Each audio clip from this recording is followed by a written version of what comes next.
प्रिय ज्योतिष मित्रों, ओम नमः शिवाय। आज 19 मार्च से लेकर के 14 अप्रैल 2021 तक के लिए हम इस राशिफल में उपस्थित हैं, जो आपकी यदि यहाँ 8 नंबर की लिखा हो तो ये आपका वृश्चिक लग्न हो गया, और यदि आपकी जन्म कुंडली में 8 नंबर में ही अर्थात वृश्चिक राशि में ही चंद्रमा हुआ तो वृश्चिक राशि हो गई। इसको स्कॉर्पियो बोलते हैं। और यदि आपकी नाम राशि स्कॉर्पियो है तो उससे भी यह गोचर कुछ हद तक देख सकते हैं, जो व्यापार आदि के लिए प्रभावी है। तो हम देखेंगे, इतने सारे विषयों को हमने रखा है, जीवन के सभी विषयों को लेकर के चलेंगे कि ये कैसा रहने वाला है, और अंत में हम उपाय भी बताएंगे कि किस प्रकार के उपाय करने चाहिए। बीच बीच में भी जहां आ गया जिस ग्रह की परेशानी उससे उपाय बताएंगे, तो वीडियो में अंत तक बने रहेंगे, लाभ होगा। चैनल पर नए हो तो चैनल को सब्सक्राइब करें, वीडियो को अच्छी लगेगी लाइक या डिसलाइक करेंगे। और बहुत सारी वीडियो की प्लेलिस्ट डिस्क्रिप्शन में दी गई है, ऊपर ऐसे टच करेंगे आई बटन है, वहाँ पे भी दी गई है, देख के लाभ उठा सकते हैं। आइए देखें, वृश्चिक राशि है और राशिपति हमारे मंगल बनते हैं। ये राहु केतु के अक्ष में इस समय है वर्तमान में, और अभी भी आगे भी रहने वाले हैं। अंगारक दोष बना हुआ है, परंतु चंद्रमा कल से ही यहीं पर हैं, आज भी यहीं पर रहने वाले हैं। चंद्रमा यहाँ उच्च के हैं। चंद्रमा इस अंगारक दोष को शांत करने का प्रयास निश्चित तौर पे कर रहे होंगे, तो राहत होगी। चंद्रमा यहाँ आएंगे तो काफ़ी अनिष्ट फल उत्पन्न करते हैं, स्वगृह में आ जाएंगे। भाग्योदय कराने वाला 2.5 दिन होगा, उसके बाद 2.5 दिन चंद्रमा यहाँ मित्र क्षेत्रीय होंगे और शुभ गोचर में होंगे, तो संपूर्ण इच्छित कार्यों में सफलता प्राप्त होगी। अर्थात ये कल के बाद का 2.5 दिन मन अशांत रहने वाला है, अच्छी स्थिति नहीं होगी। उसके बाद के 10 और ये मतलब लगभग काफ़ी आगे तक निकल जाएगा। 2.5, 5, 7.5 दिन का समय बहुत उत्तम रहने वाला है। आज का भी दिन बड़ा उत्तम है। अन्य ग्रह क्या कह रहे हैं, तो शनि का गोचर शुभ है। राहु को और केतु को अपने अपने राशियां मान सकते हैं, पर भाव प्रथम और सप्तम भाव ये कहते हैं, ये दोनों शुभ गोचर में नहीं कहते हैं। शुक्र भी शुभ गोचर में है, बुध भी शुभ गोचर में है, सूर्य काफ़ी अशुभ गोचर में है, और ये मासिक राशिफल है जो 4-5 दिन लेट है। तो सूर्य को विशेष तौर पे हम ध्यान रखेंगे, और सूर्य यहाँ क्या करेंगे, तो मन में क्षोभ उत्पन्न कराएंगे। अब देखिए, यहाँ से ये अष्टम आए हुए हैं, तो कुछ न कुछ कार्य स्थल पे भी परेशानी हो सकती है, क्योंकि शनि से दृष्टि भी है, तो कार्यस्थल पे कोई न कोई परेशानी आ सकती है। सरकारी अधिकारियों से परेशानी आ सकती है, सरकारी अधिकारियों से बहस हो सकता है, झगड़ा हो सकता है, मनमुटाव हो सकता है, जिसके चलते यहाँ पे मानसिक क्षोभ हो सकता है, बुद्धि काफ़ी विकल हो सकती है, घबराहट हो सकती है। और साथ ही हम देखेंगे कि ये जो भाव है अंगारक दोष से काफ़ी प्रभावी है। तो चंद्रमा जैसे आगे निकल जाएंगे तो मंगल यहाँ पर साथी के साथ, पार्टनर के साथ, व्यापारिक पार्टनर के साथ, पत्नी के साथ भी बहस या झगड़ा झंझट करा सकते हैं, इसलिए सावधान रहना होगा और हनुमान जी की आराधना करते रहनी होगी। और यदि बाई बर्थ आपकी कुंडली में मंगल अच्छी जगह पे हैं तो इस समय मंगल कमज़ोर होंगे, और एक मूंगा रत्न आप अनामिका उंगली में धारण करके रखेंगे। कब? यदि जन्म कुंडली अलाउ करती है तब, नहीं तो नहीं। पूजा हमेशा कर सकते हैं, कोई दिक्कत नहीं है। हनुमान ओम इसके अंत में बताएंगे। और देखेंगे सर्वप्रथम धन की क्या स्थिति है, तो धनपति आपके गुरु यहाँ पे है, नीचे चल रहे हैं, नीच भंग है, फिर भी तृतीय स्थान में इनका शुभ गोचर नहीं है, तो यहाँ से बुध बनते हैं, शुभ गोचर में है, केंद्र में है, बलवान है, इस समय बहुत पीड़ित भी नहीं है, कहीं से पीड़ा नहीं है, बुध को अकेले हैं, शुभ स्थिति में है, तो इस समय मित्रों का सहयोग प्राप्त होगा, आमदनी आपकी अच्छी होगी। और साथ में ही ये कहेंगे कि यदि रिसर्च आदि करते हैं तो उसमें भी आपको लाभ प्राप्त हो सकता है, गुप्त विद्याओं के प्रति रुचि बढ़ेगी, वहाँ भी लाभ प्राप्त हो सकता है। परंतु और धन की स्थिति संचय नहीं हो पाएगी अभी, जब तक गुरु नीच रहने वाले हैं। 6 अप्रैल के बाद गुरु कुंभ में ट्रांजिट कर जाएंगे, और कुंभ में ट्रांजिट जो है चंद्रमा से तो अच्छा नहीं है, पर यदि लग्न से चौथे देखेंगे तो उसके लिए हम अष्टक वर्ग को देखना होगा। यदि 11 नंबर में 5 से अधिक अंक गुरु को मिले हुए हैं और शनि ने अपने भिन्नाष्टक में गुरु को अंक दिया हुआ है तो गुरु का यहाँ पे गोचर काफ़ी शुभ होगा और वो भाग्योदयकारी भी होगा, संतान आदि के लिए भी अच्छा होगा और नौकरी आदि भी दिलाएगा, आमदनी भी बढ़ेगी, धन का संचय भी हो पाएगा।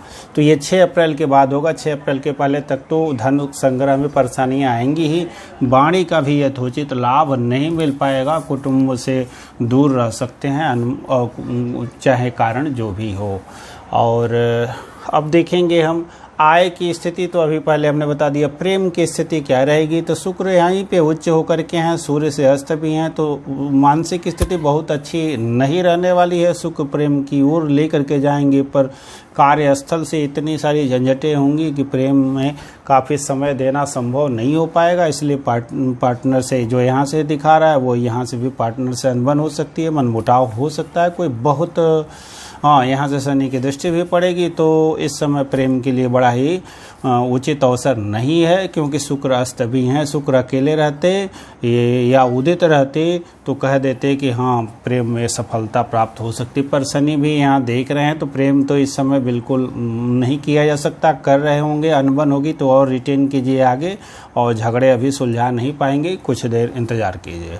जमीन आदि खरीदना चाहते हैं तो स्थिति क्या है? जमीन आदि खरीदने के लिए आमदनी ठीक ठाक है, आपका आयस यहीं पे आया है, तो यदि पहले की आमदनी आपकी है तो उसको जमीन आदि में लगा सकते हैं। इस तरह के योग बनते दिख रहे हैं। संतान के संबंध में जब तक सूर्यदेव मीन राशि में यहीं पर हैं तो संतान के लिए कोई बहुत उम्मीद नहीं रखी जा सकती, शनि की दृष्टि भी है। बहुत बड़े निवेश करना चाहते हैं उसके लिए भी आपको इंतजार करना होगा, बहुत बड़े निवेश के लिए भी उत्तम समय नहीं है।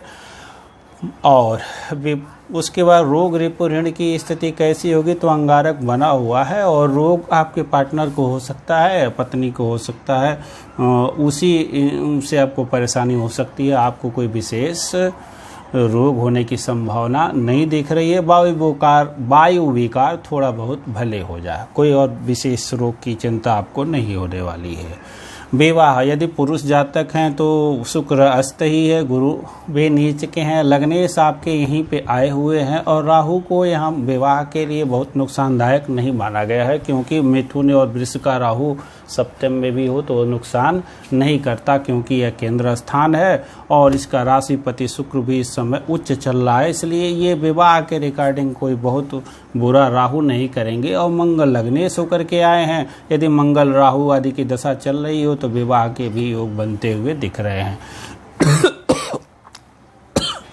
लड़कियों के लिए विवाह भी 6 अप्रैल के बाद योग अच्छा बनेगा और तब विवाह हो सकता है, प्रयास करेंगे तय हो जाएगा।